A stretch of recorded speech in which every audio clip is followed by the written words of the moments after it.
মেহেন্দিগঞ্জ উপজেলার চর এককরিয়া ইউনিয়নের পূর্বকান্দি পূর্বপাড়া থেকে মাদারতলী পর্যন্ত সড়কটি দীর্ঘদিন ধরে আছে বেহাল অবস্থায়।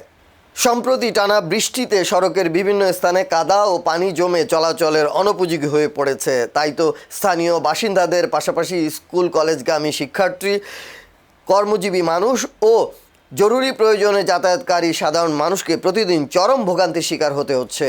স্থানীয়দের দাবি, জনদুর্ভোগ লাঘবে দ্রুত সড়কটি আরসিসি অথবা ইটের সলিংয়ের মাধ্যমে স্থায়ী সংস্কার করা হোক।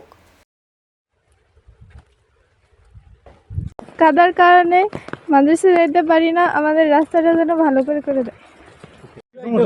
রাস্তায় কাদার লেগে আটটা চলতে পারি না। গেছে শুক্রবার আমি ভাষা খাইয়া পড়িয়া আমার গেড়ি ডাঙ্গর বাতা পাইছি, আর আমার রাস্তাটা ক্ষতি করিয়া দেন। কাদার কারণে আমাদের অনেক সমস্যা হয় যাতায়াত করতে। আমরা চাই রাস্তাটা ঠিক করে দিতে।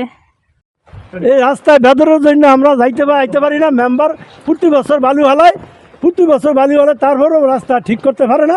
আমাকে রাস্তাটার জন্য আপনার কাছে একটু আবেদন জানাই মন্ত্রী প্রধান। পোলাপান যাইতে পারে না, বর্ষাকালের দিন আরও কাদা হয়ে থাকে বেশি, তো যাওয়া একটু রাস্তাঘাটটা করলে একটু সুবিধা আমাকে হয়।